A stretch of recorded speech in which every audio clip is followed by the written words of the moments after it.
नमस्कार मित्रांनो, ठरलं तर मग या मालिकेच्या आजच्या भागात आज आपण बघणार आहोत.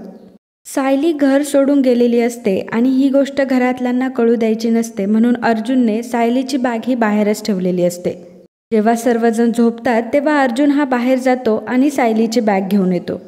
अर्जुन जेव्हा सायलीची बॅग घेण्यासाठी बाहेर गेलेला असतो तेव्हा अस्मिता ही पाणी पिण्यासाठी किचनमध्ये आलेली असते, परंतु अर्जुन मोठ्या हुशारीने त्याच्या रूममध्ये बॅग घेऊन जातो. अस्मिताला काहीही कळत नाही.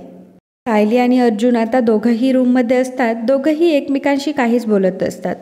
तेव्हा अर्जुन माघार घेतो आणि सायलीला म्हणतो की आय नो मिसेस सायली की तुम्ही खूप हर्ट झालाय आणि मला तुमच्याशी खोटंही बोलायचं नव्हतं.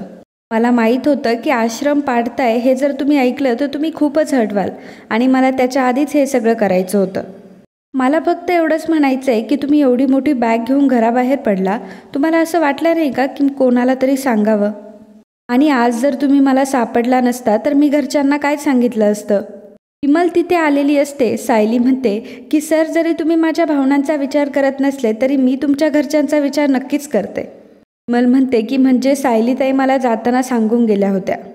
सायलीताई जेव्हा बॅग घेऊन घराबाहेर निघाल्या तेव्हा मी त्यांना बघितलं होतं. दादा, आता तुमच्यात काय झालं हे मला माहीत नाही, पण सायलीताई मला म्हणाल्या होत्या की घरात कोणाला काळजी करायला लावू नकोस. सायलीताई, दादा, तुम्ही दोघंही जेवला नाही, दूध तरी पिऊन घ्या. विमल दुधाचे ग्लास तिथे ठेवून निघून जाते. माफ करा मित्रांनो, पण जर तुम्ही चॅनलवर नवीन असाल किंवा अजूनही चॅनलला जर सबस्क्राईब केलं नसेल तर प्लीज सबस्क्राईब करा आणि बेल आयकॉनवरही क्लिक करा. स्टार प्रवाहावरील सर्व मालिका तुम्हाला आमच्या चॅनलवर बघायला मिळतील. धन्यवाद. अर्जुन पटकन दरवाजा बंद करतो आणि सायलीला म्हणतो की तुम्ही काय सांगितलं विमलला? आपल्या कॉन्ट्रॅक्टबद्दल तर नाही सांगितलंय ना? सायली म्हणते की अहो सर, तुम्ही आता तरी ही काळजी सोडा. अहो, जेव्हा मी बॅग घेऊन घराबाहेर निघाले तेव्हा मला विमलताईने बघितलं, म्हणून मी त्यांना सांगितलं की आपलं भांडण झालंय आणि मी घर सोडून कुठेही जात नाहीये. फक्त मला तुम्हाला धडा शिकवायचा आहे म्हणून मी चालली आहे, असं सांगितलं होतं मी त्यांना. अर्जुन म्हणतो की व्हॉट? म्हणजे ॲक्च्युली तुम्ही घर सोडून गेलाच नव्हता, तुम्ही फक्त मला घाबरवलं, नाटक होतं ना हे? मी किती टेन्शनमध्ये आलो होतो हे तुम्हाला माहिती तरी आहे का? आणि तुम्ही आता किती कॅज्युअली म्हणताय ना की मला तुम्हाला धडा शिकवायचा होता म्हणून. का केलं तुम्ही हे नाटक? त्यावर सायली म्हणते की अहो सर, हे नाटक नव्हतं. आश्रम पाडला जातोय हे ऐकल्यावर खरंच मला खूप हर्ट झालं. मला इथे राहावंसं नाही वाटलं म्हणून मी माझी बॅग घेऊन निघाले. मग मला असं वाटलं की माझ्या जाण्याने घरच्यांनाही त्रास होऊ नये म्हणून मी विमलताईंना सांगून गेले. अर्जुन म्हणतो की खरं तर मला तुमचे लॉजिकच समजत नाही. त्यावर सायली म्हणते की प्रत्येक गोष्टीत का लॉजिक शोधताय तुम्ही? कधीतरी एक वकील म्हणून नाही तर माणूस म्हणून विचार करा. बरं, आता आवरू मी. खूप त्रास झालाय मला आणि शारीरिक त्रासापेक्षा मानसिक त्रास जास्त महत्त्वाचा असतो. इकडे सकाळी सकाळी सायली ही किचनमध्ये असते आणि अर्जुन नाश्त्यासाठी येतो. कल्पना म्हणते की काय रे अर्जुन, आज तू इतक्या लवकर खाली आलास? आणि हे काय, आज तू ऑफिसला जाण्याचे कपडे नाही घातलेस? त्यावर अर्जुन म्हणतो की नो मम्मा, आज तर मी घरीच आहे. ऐको, जरा मला पाणी दे ना. तर विमल लगेचच पाणी घेण्यासाठी जाते. तेव्हा अर्जुन म्हणतो की नाही नाही, तू नको, मला पाणीसुद्धा माझ्या बायकोच्याच हातचं लागतं. अस्मिता म्हणते की आज कसली सुट्टी घेतली? इंटरनॅशनल रोमॅन्स डे वगैरे चालू केलाय की काय? अर्जुन म्हणतो की इंटरनॅशनल रोमॅन्स डेचं माहीत नाही मला, पण अर्जुनसाठी रोमॅन्स डे नक्कीच झालाय. त्यानंतर सायली येते आणि ती अर्जुनसाठी पाणी घेऊन आलेली असते. ती अर्जुनला पाणी देते तर अर्जुन लगेचच तिचा हात पकडतो आणि असं रिॲक्ट करतो की सायली त्याला पाणी पाजते. अर्जुन म्हणतो की अगं बायको, मी पितो की पाणी, तू कशाला एवढी काळजी करतेस? बरं, एक काम कर ना, आता माझ्यासाठी एक कडक कॉफी आण ना. अर्जुन म्हणतो की आ हा हा हा, बायकोच्या हातचं पाणीसुद्धा किती स्पेशल वाटतं ना मम्मा. अस्मिता म्हणते की अरे पुरे, आता तुझा फालतूपणा ऐकून ना आता कंटाळा आलाय मला. तू सुट्टी का घेतली आहेस ते सांग. त्यावर अर्जुन म्हणतो की अगं सांगितलं ना, आज रोमांस करणार आहे मी. म्हणजे माझ्या बायकोसोबत मी आता क्वालिटी टाईम स्पेंड करणार आहे. आज मी आणि माझी बायको दिवसभर खूप गप्पा मारणार आहोत आणि चिल करणार आहोत ना बायको. असं म्हटल्यानंतर सायलीला मात्र अर्जुनचा राग येत असतो आणि सायली काहीच रिस्पॉन्स करत नाही. अस्मिता म्हणते की याचा अर्थ आज रोमॅन्सचा ओव्हरडोस आहे. पूर्णाजी म्हणते की मला नाही बेसहन होत ते. दिवसभर बायको बायको हा नावाचा जप कोण ऐकणार आहे? त्यापेक्षा मी देवळात जाते, देवाचं नाव तरी कानी येईल. अस्मिता म्हणते की हो चल, मी पण येते. त्यावर अर्जुन म्हणतो की अरे बापरे, तू सुद्धा देवळात जाणार आहेस? मग देव कुठे जातील? अस्मिता म्हणते की झालं तुझं, पार्लरमध्ये जाणार आहे मी आणि पूर्णाजी तुला देवळात सोडते, चल आपण जाऊयात. अर्जुन म्हणतो की काय तुम्ही दोघीही नसाल इथे, मग मला आणि माझ्या बायकोला टॉन्ट कोण मारणार? तेव्हा अस्मिता आणि पूर्णा आजी तिथून उठून निघून गेलेल्या असतात. तेव्हा कल्पना म्हणते की गप्प बस रे अर्जुन, तुला काय खूप मज्जा वाटते का त्या दोघींना त्रास द्यायला? अर्जुन म्हणतो की ॲक्च्युली हो. तेवढ्यातच सायली ही अर्जुनसाठी कॉफी घेऊन आलेली असते. तेव्हा अर्जुन म्हणतो की बायको तू एक काम कर, तू पण कॉफी घे. तू एक काम कर, आपल्या रूममध्ये मस्त आरामात गप्पा मारत मारत कॉफी पिऊयात. सायली रूडली म्हणते की मला नकोय कॉफी आणि गप्पा मारत वेळ घालवायला वेळ नाहीये माझ्याकडे. अर्जुन मनात विचार करू लागतो की ह्या अशा का वागताय, यांचा कालचा राग गेला नाहीये वाटतं. विमल म्हणते की अहो सायलीताई मी आहे की कामं करायला, तुम्ही जा बरं. अर्जुन म्हणतं की फॅन्टॅस्टिक. कल्पना म्हणते की अगं सायली जा ग, तो तुला एवढ्या प्रेमाने म्हणतोय आणि आज खरं तर त्याने तुझ्यासाठी सुट्टी काढली आहे. जा बरं तू त्याच्यासोबत, आणि तू गेली नाहीस तर मी ओरडेल हा तुला. त्यामुळे सायली नाईलाजाने म्हणते की जाते आणि मग कॉफीचे 2 मग घेऊन सायली रूममध्ये निघते. इकडे कुसुमताई म्हणत असते की हा चिडका बिब्बा सायलीला किती त्रास देतो, एवढं खोटं लग्न झालंय आणि इतका खोटेपणाने वागतो, आणि सायली सुद्धा त्याला काही बोलत नाही. माझ्या सायलीचा छळ करतो काय? एक दिवस ना तुझा छळ केला पाहिजे, म्हणजे चांगला सुतासारखा सरळ होशील. मग नंतर कुसुमताई मनाशीच म्हणते की तुझ्यासारखा त्याचा छळ कोण करणार कुसुमताई? तर इकडे अर्जुन आणि सायली जेव्हा रूममध्ये आलेले असतात तेव्हा अर्जुन चेअरवर बसतो. सायली कॉफीचे 2ही मग अर्जुन समोर आपटते आणि बाजूला जाऊन उभी राहते. अर्जुन म्हणतो की काय चाललंय तुमचं, हे आपटताय ते ढकलताय. सायली एक रुमाल काढते आणि वस्तू पुसायला लागते. अर्जुन म्हणतो की अहो मी तुमच्याशी बोलतोय, हे काय चाललंय तुमचं? अर्जुन सायलीचा हात धरतो आणि तिला मागे ओढतो आणि म्हणतो की मी तुमच्याशी बोलतोय. मला एक सांगा, जर तुम्हाला साधारणतः राग आला तर तो किती दिवसांनी जातो? सायली म्हणते की असं काही वेळापत्रक नसतं त्याचं, आता मी आश्रमाच्या डिमॉलिशनचा स्टे आणलाय ना. सायली म्हणते की अहो सर त्यासाठी मी आभारीच आहे तुमची, पण मला एक गोष्ट कळत नाही की हे सर्व तुम्ही माझ्यापासून का लपवलं? सर म्हणजे मी सगळं सहन करू शकते पण खोटं बोलणं नाही. अर्जुन म्हणतो की वा रे वा, म्हणजे खोट्या लग्नातली खोटी बायको खोट्या नवऱ्याला ही गोष्ट सांगतेय, वा. सायली म्हणते की निदान आतापर्यंत तरी तुम्हाला हे कळायला पाहिजे होतं की आपापसात खोटं बोलू नये. अर्जुन म्हणतो की मिसेस सायली आता जरा शांत व्हा, मगाच्यापासून तुमचा हा अवतार सगळे बघताय, आणि घरातले जर तुमचा हा चढलेला आवाज ऐकतील ना तर त्यांना अजूनच डाऊट येईल. सायली म्हणते की उलट त्यांना आपलं नातं खरं वाटेल. कुठले नवरा बायको तुमच्यासारखे सतत 24 तास रोमॅन्स करतात? कपलमध्ये भांडणं पण होत असतात. अर्जुन म्हणतो की अच्छा, म्हणजे हे पण असतं का? सायली म्हणते की हो. अर्जुन म्हणतो की दॅट्स फाईन, ठीक आहे, कंटिन्यू तुम्ही आता भांडायला सुरुवात करा, आता सगळ्यांना दिसू द्यात, तुम्ही भांडा बरं. सायली म्हणते की मी कोणाला दाखवण्यासाठी भांडत नाहीये. अर्जुन म्हणतो की अहो मग दिसू द्या ना सगळ्यांना, अहो सगळ्यांना कळू द्यात तर आपल्यात भांडणं होतात म्हणून. मी काहीतरी करू का? थांबा मी एक काम करतो, मी कप फोडतो.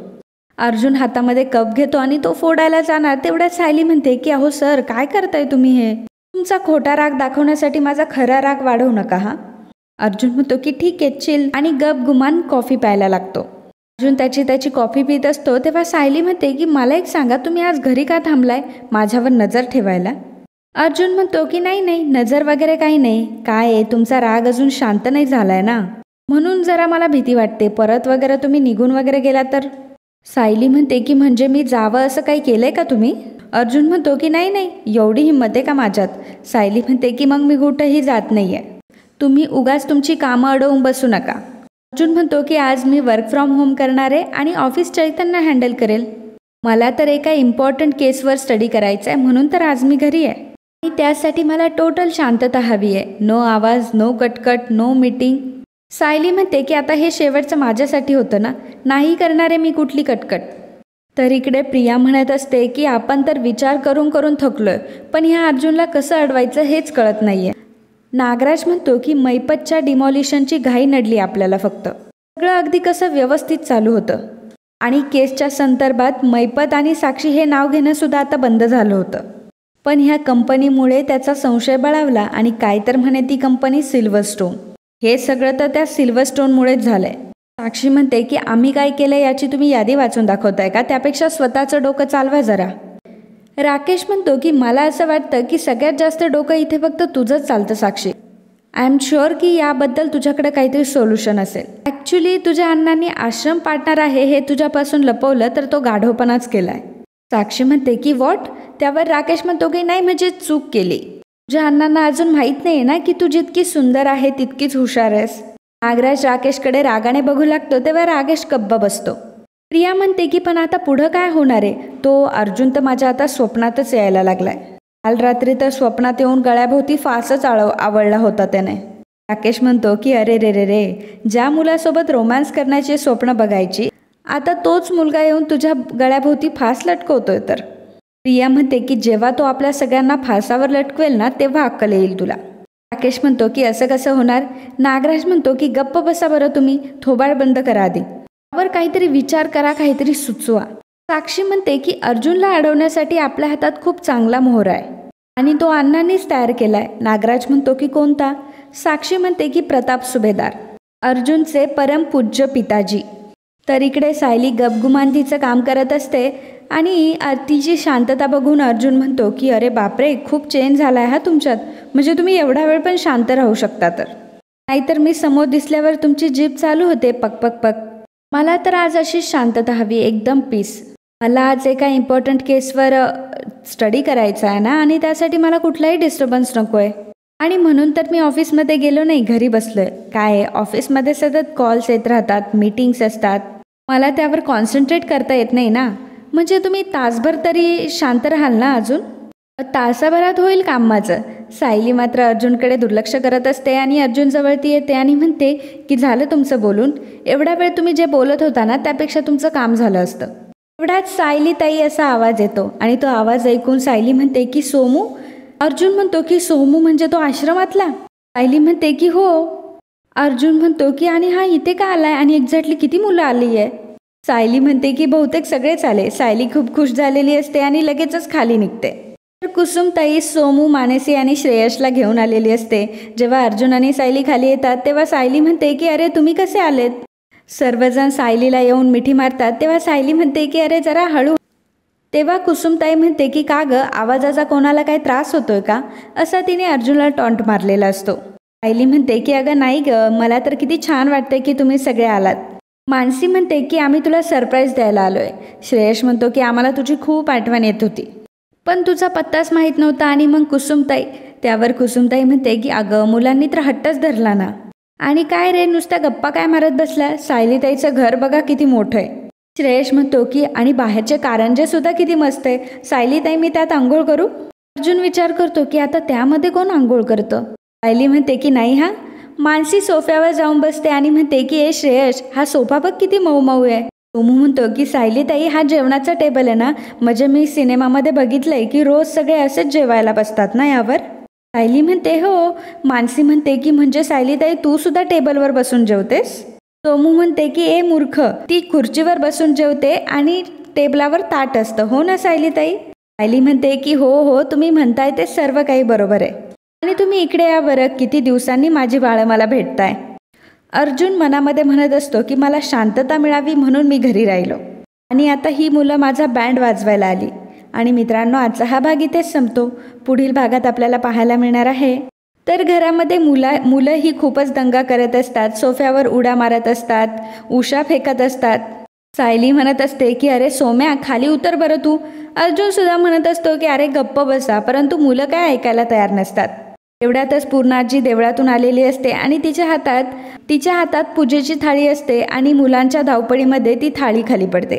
पूर्णाजी चिडते आणि म्हणते की कोण आहेत ही मुलं? कुसुमताई सर्व मुलांना घेऊन जाते. अर्जुन जेव्हा पूर्णाजीला बोलायला जातो तेव्हा पूर्णाजी म्हणते की ही मुलं पुन्हा या घरात येणार नाही म्हणजे नाही. सायली रडत असते आणि म्हणत असते की मला जर आठवण आली तर मी पुन्हा जाईन मुलांना भेटायला, पण मुलं परत कधीच इथे येणार नाही. सायली खूप रडत असते आणि ते बघून अर्जुनला मात्र फार वाईट वाटत असतं. तर मित्रांनो, असंच ठरलं तर मग या मालिकेचे डेली अपडेट बघण्यासाठी आत्ताच आपल्या चॅनलला सबस्क्राईब करा. आणि आजचा हा भाग तुम्हाला आवडला असेल तर व्हिडिओला लाईक आणि कमेंट करायला अजिबात विसरू नका. धन्यवाद.